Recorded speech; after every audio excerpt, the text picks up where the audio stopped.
One of the biggest myths about the Israel-Palestine conflict is that it's been going on for centuries, all about ancient religious hatreds. In fact, while religion is involved, conflict's mostly about two groups of people who claim the same land, and it really only goes back about a century to the early 1900s. Around then, the region along the eastern Mediterranean we now call Israel-Palestine, been under Ottoman rule for centuries, was religiously diverse, including mostly Muslims and Christians, also a small number of Jews who lived generally in peace. It was changing in two important ways. First, more people in the region were developing a sense of being not just ethnic Arabs, but Palestinians, a distinct national identity. At the same time, not so far away in Europe, more Jews were joining a movement called Zionism, which said that Judaism was not just a religion, but a nationality, one that deserved a nation of its own. And after centuries of persecution, many believed a Jewish state was their only way of safety and saw their historic homeland in the Middle East as their best hope for establishing it. In the first decades of the 20th century, tens of thousands of European Jews moved there. After World War I, the Ottoman Empire collapsed, and British and French empires carved up the Middle East, the British taking control of a region it called the British Mandate for Palestine. At first, the British allowed Jewish immigration, but as more Jews arrived, settling into farming communities, tension between Jews and Arabs grew. Both sides committed acts of violence, and by the 1930s, the British began limiting Jewish immigration. In response, Jewish militias formed to fight both the local Arabs and to resist British rule. Then came the Holocaust, leading many more Jews to flee Europe for British Palestine and galvanizing much of the world in support of a Jewish state. In 1947, as sectarian violence between Jews and Arabs there grew, the United Nations approved a plan to divide British Palestine into two separate states. One for Jews, Israel, and one for Arabs, Palestine. The city of Jerusalem, where Jews, Muslims, and Christians all have holy sites, was to become a special international zone.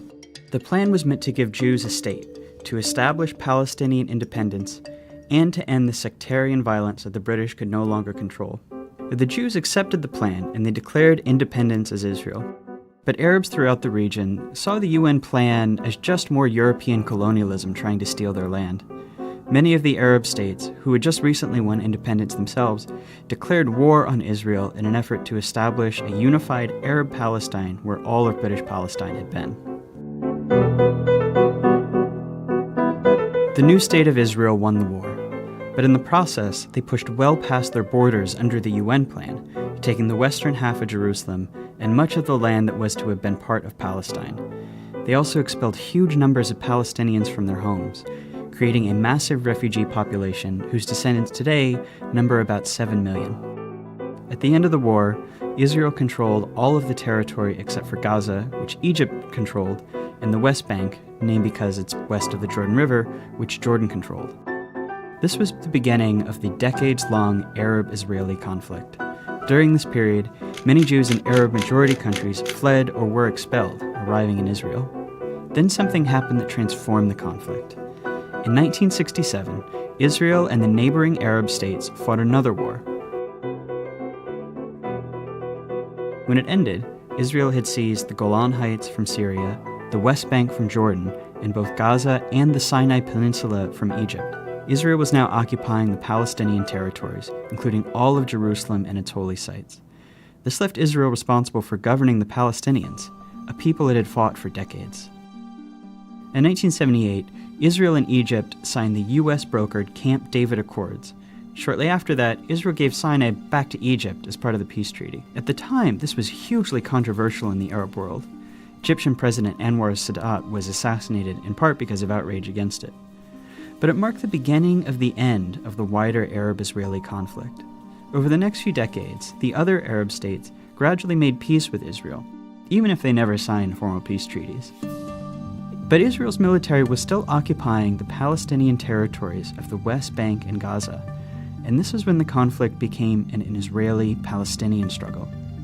The Palestinian Liberation Organization, which had formed in the 1960s to seek a Palestinian state, fought against Israel, including through acts of terrorism. Initially, the PLO claimed all of what had been British Palestine, meaning it wanted to end the state of Israel entirely. Fighting between Israel and the PLO went on for years.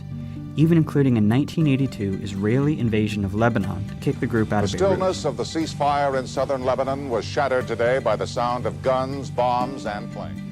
The PLO later said it would accept dividing the land between Israel and Palestine, but the conflict continued. As all of this was happening, something dramatic was changing in the Israel-occupied Palestinian territories. Israelis were moving in. These people are called settlers, and they made their homes in the West Bank and Gaza, whether Palestinians wanted them or not. Some moved for religious reasons, some because they want to claim the land for Israel, some just because housing is cheap, often subsidized by the Israeli government.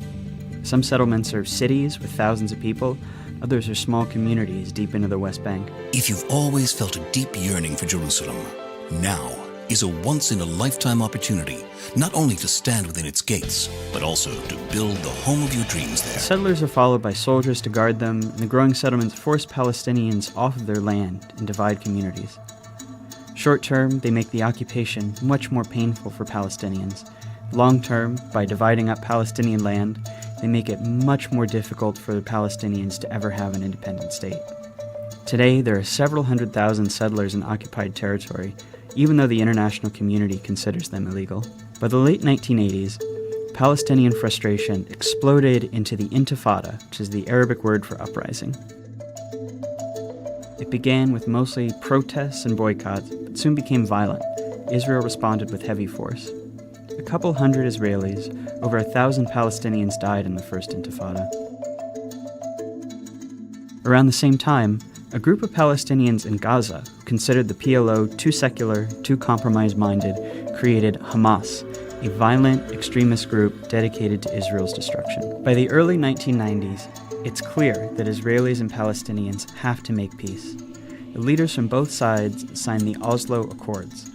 This is meant to be the big first step toward Israel maybe someday withdrawing from the Palestinian territories and allowing an independent Palestine.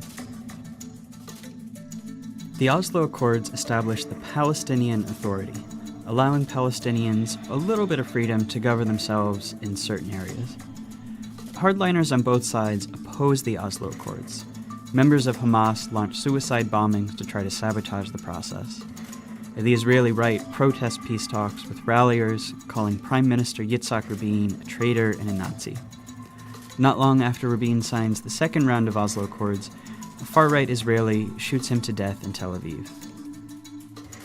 But this violence showed how extremists on both sides can use violence to derail peace, keep a permanent conflict going as they seek the other side's total destruction. That's a dynamic that's been around ever since. Negotiations meant to hammer out the final details on peace drag on for years, and a big Camp David summit in 2000 comes up empty.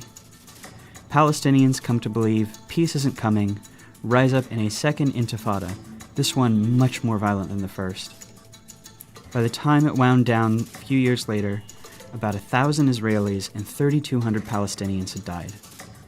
The second intifada really changes the conflict.